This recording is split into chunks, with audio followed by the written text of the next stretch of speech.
Hola, muy buenos días, avecillas. ¿Qué tal? Feliz lunes. Empezamos día y empezamos semana, así que vamos con el primer vídeo.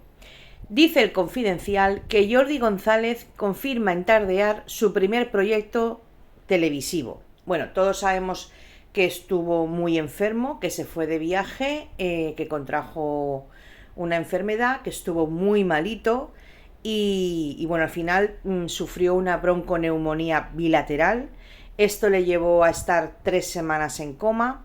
Lo vimos que ya estuvo en TV3, lo estuvimos aquí comentando, que había concedido su primera entrevista a TV3 y después de todo eso lo que vino a contar es un poco lo que ya se sabía, ¿no? Que había sufrido esa bronconeumonía bilateral, que se le había agravado con una crisis renal. Todo esto fue a consecuencia porque en este viaje contrajo una bacteria, como os digo, en unas vacaciones, lo que le llevó a estar nada más y nada menos que 3 semanas en coma. La verdad es que ha sido un proceso muy largo y una recuperación muy costosa que bueno, ha habido mucha preocupación, ¿eh? De hecho, hubo que hacerle una traqueotomía, hubo que ponerle 5 sondas, le operaron del pulmón izquierdo porque estaba bañado en sangre y además con pus. En fin, la cosa no fue ninguna broma y se temió en algunos momentos, me imagino que por él mismo, ¿no? Bueno, dicho todo esto, que eso es un poco para ponernos en contexto porque ya os lo había contado en su momento, sabéis que él estuvo, como os decía antes, en TV3 concediendo una entrevista. Ojo, porque a él se le había ofrecido hasta 30.000 euros por conceder esa entrevista y fue a TV3 y ahora ha ido a Tardear a Telecinco y no ha cobrado por ello, ¿eh? Eso lo dejaron muy claro. Pero mirad, hay una cosa. Primero, antes de seguir, esto me parece un poco de, no sé si llamarlo hipocresía, que un presentador que se dedica a hablar de entrevistas, de exclusivas, de personajes famosos, abogue por que no le gusta, no le parece bien, le parece algo, no sé si fuera de lugar o nefasto, no sé, él no utiliza esa palabra, la utilizo yo, pero un poco sí que deja muy claro que no le gusta que se cobre por las entrevistas. Oye, cada uno cobra por lo que quiere y al final la vida de una persona, si la quiere compartir y quiere cobrar por ello, es libre de hacerlo. Pero me parece un poco hipócrita que una persona que se dedica a este medio lo critique de esa manera, ¿eh? Eso es una percepción mía, desde luego. De cualquier manera, lo que os digo, ha estado ahora en Tardear en estos días pasados, no es reciente, no es de ayer ni antes de ayer, pero sí hace poco. Y fijaos que en el otro vídeo que os comenté, hablaba de TV3 que si podía ser él el siguiente presentador del programa al que le estaba haciendo la entrevista, porque el presentador ya había dicho que se iba.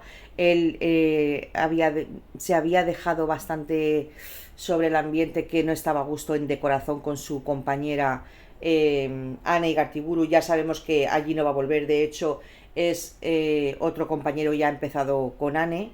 Y al final, mirad qué cosas más curiosas. Se planteó que volvería, que quizá a TV3, pero que no volvería a la primera, pero no es el caso, ¿eh? Porque lo que está diciendo ya este señor Jordi González es que tiene un proyecto para la primera que va a llevar un poco el tema de la dirección, además de la presentación del programa, pero sí va a ser en la cadena pública, aunque aún no puede hablar mucho del tema, no puede entrar muy a fondo, pero sí que deja claro que va a ser en la televisión pública, con lo cual sabemos que es la primera cadena, me imagino, no va a ser la segunda, y que su labor va a tener que tener, como os digo, con la dirección. Dice que es un programa que le gusta mucho porque es un programa de actualidad, es un programa en el que va a haber entrevistas, es un programa en el que va a haber un debate, básicamente como la Noria que él ya presentó, que por cierto ya sabéis a qué productora pertenecía. Dice que allí él lo disfrutó mucho, es el tipo de programa que más le gusta y que va a ser así, de ese tipo, ¿no? Tipo La Noria.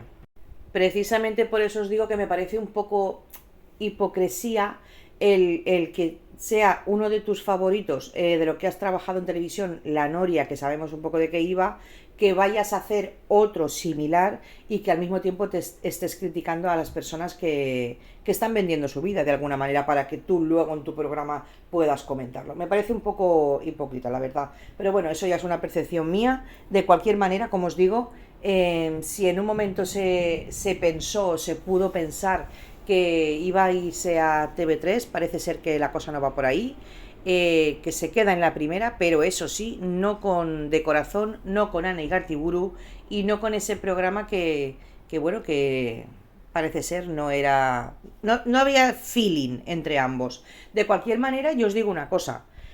Todos sabemos que Jordi González en la primera tuvo su programa, el de La Plaza, duró menos que un telediario, así como se suele decir, fueron días nada más, enseguida lo evaporaron y ahora veremos, porque este es tipo La Noria, me imagino que será entonces un programa semanal. Me imagino que no será diario como La Plaza, sino semanal como La Noria, por lo que se puede intuir. Ojo, porque de esto no hay confirmación, ¿eh? Es más intuición que otra cosa. Pero vamos, un programa como La Noria es difícil que sea diario. De cualquier manera, la pregunta es, ¿funcionará? ¿No funcionará? Porque os recuerdo que Ana Igartiburu con Corazón hacía mejores números que cuando empezó a compartir presentación con él para hacer De Corazón y tener copresentador y colaboradores. No sé si era el cambio de formato, no sé si eran los colaboradores o no sé si era que no los presentadores no empastaban bien, no lo sé. La cuestión es que se hacían menos números de lo que ella había hecho durante un montón de años que había estado presentando Corazón ella solita, allí de pie, para adelante, para atrás, en un plato de televisión, mientras le ponían vídeos y ella los comentaba. Bueno, pues eso se decidió cambiar, le pusieron, como os digo, el copresentador y los colaboradores, y esos números bajaron. Ahora vuelve él, vuelve solo, bueno, pues solo como presentador, además, como os decía, como en algo del tema de dirección, pero aunque tenga sus colaboradores y sus debates con sus compañeros de plató, sí que es verdad que vuelve a tomar las riendas de un nuevo programa. Veremos si en este caso es un éxito o vuelve a fracasar el tema. Claro que ya sabemos que luego llega Alba Carrillo y no ve las cosas como un fracaso, aunque no funcionen. Pero bueno, no sé si será su compañera Alba Carrillo una de las personas que participen en su programa. Se me ocurre ahora mismo, no lo sé. O se me ocurre también, podría ser alguno de los de la familia de la tele que herede esa silla en esta noria posible de la primera cadena. Pues no lo sé, chicas, chicos, os leo en caja de comentarios qué os parece a vosotros, pero de cualquier manera Jordi González no va a la primera, no va a Telecinco, no va a TV3 y no va a Telecinco, como sí ha concedido las entrevistas, que es raro que no lo haya hecho con la primera, pero sí se va a trabajar o vuelve o sigue trabajando en la primera cadena. Me parece un poco raro todo, la verdad, pero bueno, cada uno es libre, si se le permite, de hacer las entrevistas donde considere, no lo sé. Quizá lo suyo hubiera sido en la primera cadena, pero dice que se debía por tantos años de trabajo en el Telecinco, en fin.